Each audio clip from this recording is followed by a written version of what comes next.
Je manage une équipe de 35 techniciens qui font de la maintenance préventive, corrective et bientôt prédictive pour TER Picardie et Intercité.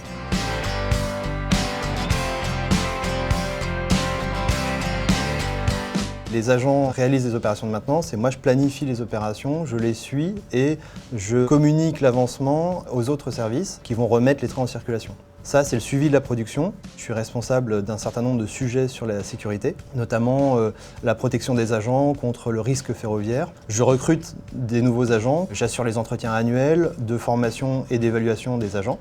Enfin, je fais la qualité de saisie dans les systèmes d'information, la qualité du travail et la surveillance du travail qu'ils exécutent pour s'assurer que ce soit bien conforme aux prescriptions de maintenance.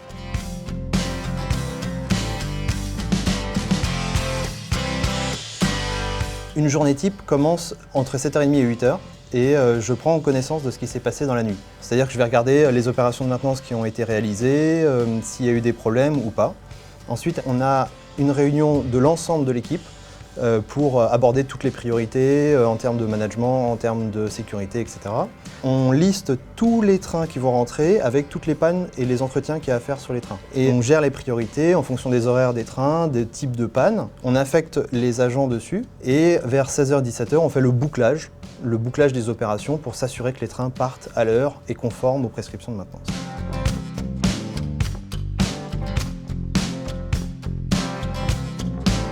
Avant tout, c'est l'adrénaline qu'il peut y avoir tout au long de la journée.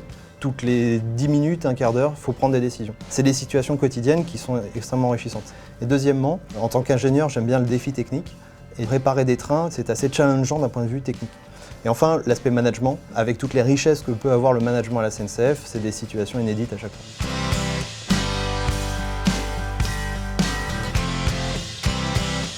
Les perspectives d'évolution sont assez nombreuses.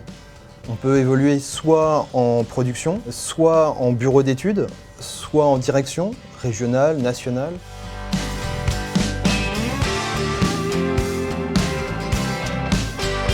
Je recommanderais SNCF pour deux raisons principales.